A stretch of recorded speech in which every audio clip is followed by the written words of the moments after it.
The Stamp Act was one of the major sparks of the Revolutionary War. It was an act that taxed the Americans for all of Britain's goods and resources. King George III taxed the Americans to repay their debt for helping the colonials in the French and Indian War.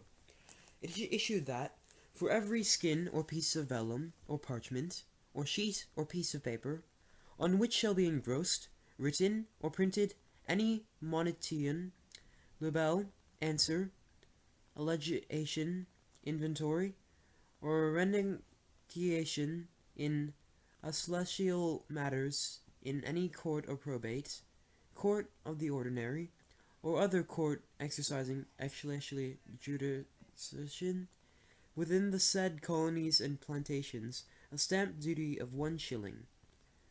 These were rules that the Americans had to follow, or they would be arrested.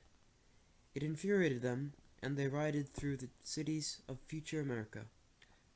The cities ran wild with picket signs and chanting citizens that screamed, "No taxation without representation!"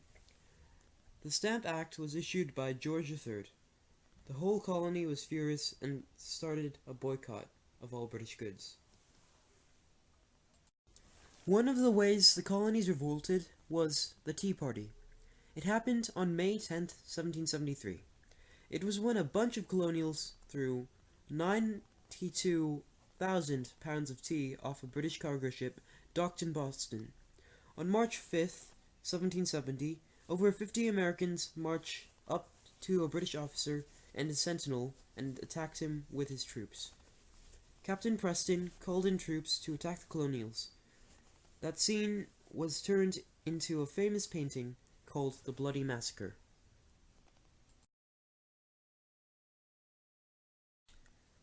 The Stamp Act affected the colonials in a big way.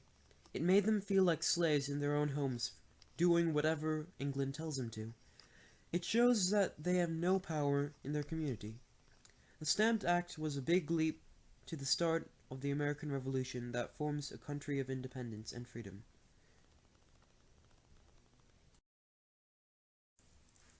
The Stamp Act was removed from America after the tax collectors quit their jobs after being threatened numerous times. The Stamp Act was an important part of forming the American nation, and it is an amazing example of Americans fighting for their rights